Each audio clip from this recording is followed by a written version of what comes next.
Caribbean nations, this is for you. Come on, put those hands together. Come on, let's say it together. Amen, amen, amen, amen. It is so.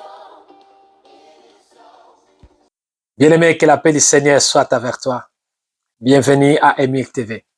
Merci pour ta fidélité, merci pour ton amour, merci pour l'envie que tu as d'apprendre. Le paix que nous avons, que le Seigneur nous donne, nous les partageons jour après jour et tu es là, prêt à recevoir et à partager. J'aimerais te remercier. Et je voulais aussi te demander à chaque fois, prie pour nous, pour que nous restons christocentriques, pour que notre message ne soit pas basé sur un homme, ni sur une église, mais sur Christ, le seul Seigneur et le seul Sauveur de nos vies. Et j'aimerais aussi te remercier, toi qui es là pour la première fois, et nous présenter. Nous sommes l'église Émir. Cette église se trouve en France, Grand Est, or précisément c'est la ville de Mulhouse. Si vous habitez la ville, n'hésitez pas, venez nous visiter. Que le Seigneur nous garde. Aujourd'hui, j'ai envie de partager avec vous un thème que nous avons partagé il y a cela 2 semaines. Mais je ne voulais pas les garder pour nous-mêmes. Je voulais que toi aussi tu puisses recevoir. Car ce thème est dans un programme que nous avons commencé depuis le début de l'année, École des vrais adorateurs. Nous sommes en train d'apprendre à être des vrais adorateurs. Car l'Église a perdu l'essence d'être les vrais adorateurs. Aujourd'hui, nous sommes en train d'adorer nos pasteurs, nos communautés, des chantres de Dieu. Nous sommes en train de sortir de la ligne droite. Dieu cherche les vrais adorateurs, ceux qui adorent en vérité et en esprit. Et celui qui veut être un vrai adorateur, il faut tout d'abord commencer à devenir un vrai disciple. Et un vrai disciple apprend. Voilà pourquoi nous avons démarré ce programme depuis le début de l'année. Et jusqu'aujourd'hui, nous arrivons vers la fin de l'année. Le thème que j'aimerais partager avec vous se trouve dans Évangile selon Matthieu, chapitre 16, verset 15. Il dit, « Et d'après vous, qui suis-je » L'air, dit-il. D'après vous, qui suis-je? Jésus fait la route pour Jérusalem et pendant la route, il y a un moment, il s'arrête avec ses disciples pour prendre un temps de prière selon Luc chapitre 9, verset 18. Après avoir prié, il se questionne, si je peux dire, qu'est-ce que les gens disent de lui? Et il pose cette question à ses disciples. Qu'est-ce que les gens disent des fils de l'homme? Il voulait savoir quelle est la réputation que les gens ont de sa personne. Les disciples disent, certains disent que tu es Jean-Baptiste. C'est-à-dire, ils retrouvent Jean-Baptiste en lui. Certains disent que tu es Élie. Certains disent que tu es Jérémie. D'autres disent peut-être que tu es un prophète. Alors, Jésus se tourne vers eux et pose cette question. D'après vous, qui suis-je? Cette question est très importante. Car le jour où chacun de nous va comprendre l'importance de cette question de Jésus, nous allons arrêter d'être des idolâtres. Nous allons arrêter de commencer à nous prosterner devant des hommes. Nous allons nous prosterner rien que devant le seul Seigneur et le seul Sauveur, Jésus-Christ. La question est tellement intéressante et j'aimerais te poser à toi. D'après toi, qui est réellement Jésus? La manière dont tu comprends Jésus dans ta vie détermine la manière dont le Saint-Esprit agira dans ta vie. Réfléchis sur ça, mon frère, ma sœur. Aussi longtemps que tu vas connaître Jésus, de plus en plus tu vas le connaître, plus l'Esprit va se manifester dans ta vie. Moins tu connaîtras Jésus, moins l'Esprit se manifestera. Car il est venu rien que pour nous conduire dans toute la vérité. Aujourd'hui, j'aimerais parler de Jésus comme étant la porte. Nous pouvons le trouver dans Évangile selon Jean, chapitre 10, verset 9, qui dit, « C'est moi qui suis la porte. Si quelqu'un entre par moi, il sera sauvé. Il entrera et il sortira. Et il trouvera de quoi se nourrir. » Il est la porte. Que veut dire porte? La porte, c'est un trou qui est creusé dans un mur et qui permet l'accès, parfois pour entrer dans une maison, dans un immeuble, ou alors pour sortir d'une pièce à l'autre. Jésus est la porte, pas une des portes, la porte qui nous donne accès pour aller vers le Père. La porte qui nous a fait sortir de la mort pour nous amener vers la vie. La porte qui nous a fait sortir des ténèbres vers la lumière. La porte qui nous a fait sortir du péché vers la sainteté. La porte qui nous fait sortir de la famine spirituelle pour l'abondance de nourriture spirituelle. Jésus est l'accès vers l'éternité. Mais quel est le rôle de la porte dans notre vie? J'aimerais qu'on comprenne le rôle de la porte dans notre vie et ainsi nous comprendrons le rôle de Jésus dans notre vie. La porte nous protège pour beaucoup de choses et contre beaucoup de choses.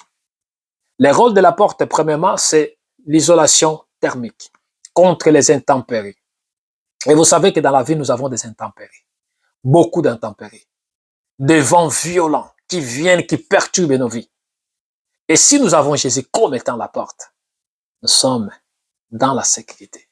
Lisons ensemble Marc chapitre 4, verset 39.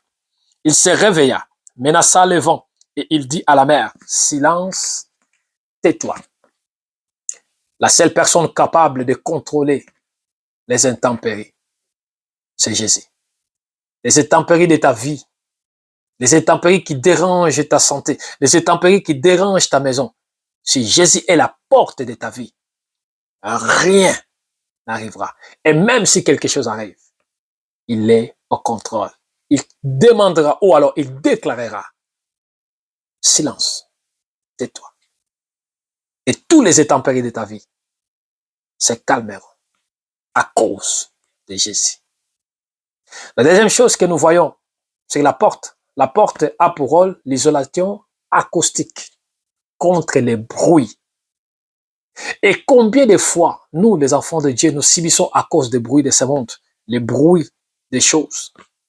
Regardons qu'est-ce qui est écrit dans Matthieu chapitre 24, verset 6. Vous attendrez parler de guerre et des menaces de guerre.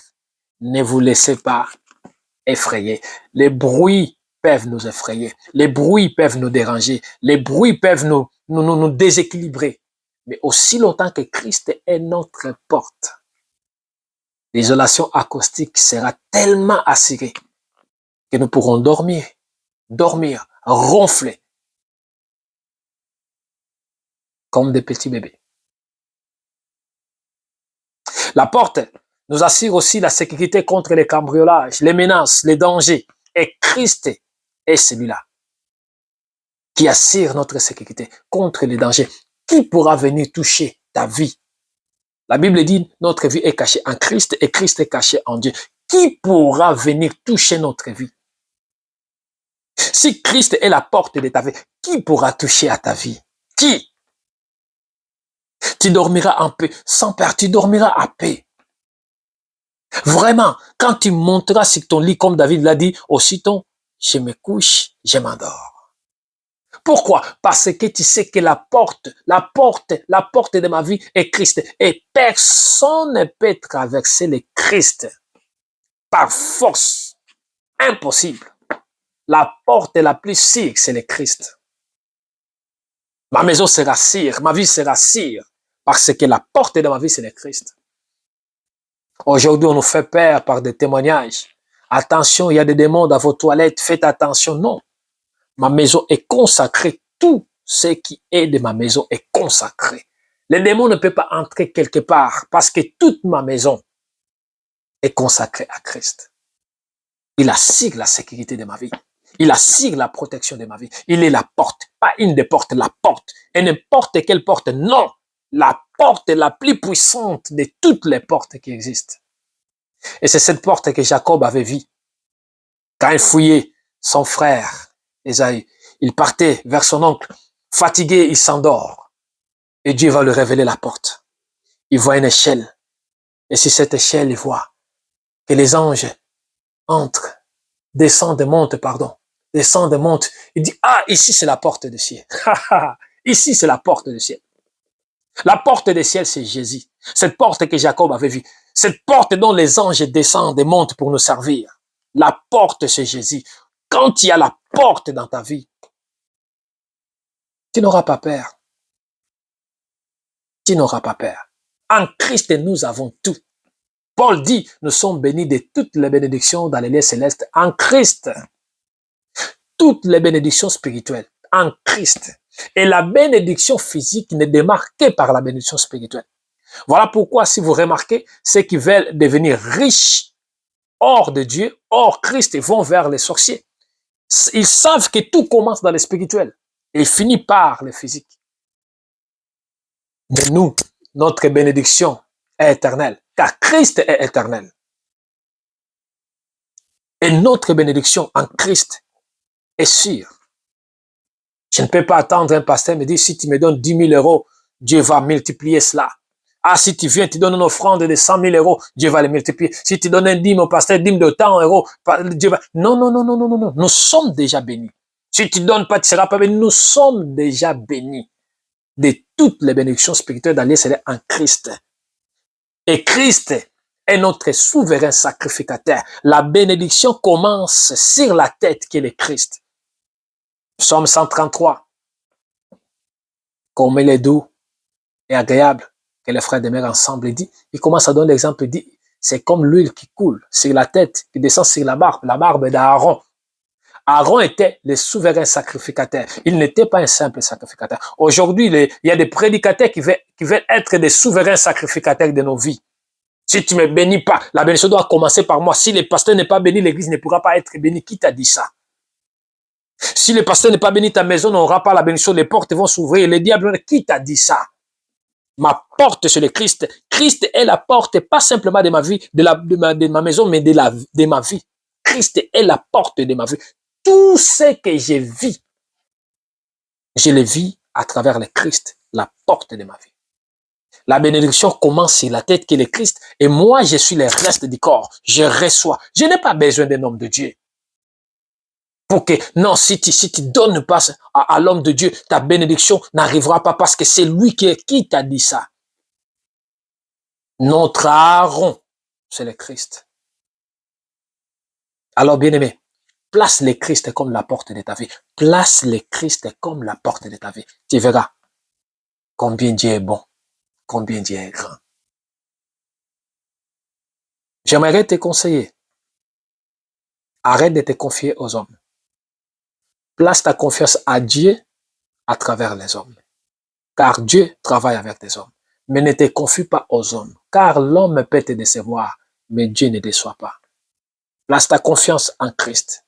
C'est le seul qui connaît le monde spirituel mieux que toi et qui connaît le monde physique mieux que toi. Car c'est lui qui a créé le visible et l'invisible. Place ta confiance en lui et tu ne seras pas déçu. J'aimerais bien que ton cœur se réjouisse. Car aujourd'hui, Christ devient ta porte. Et ne change plus de porte. Garde le Christ comme étant la porte principale. Et le reste, c'est lui qui prendra en charge. Que Dieu te garde. Et à très bientôt.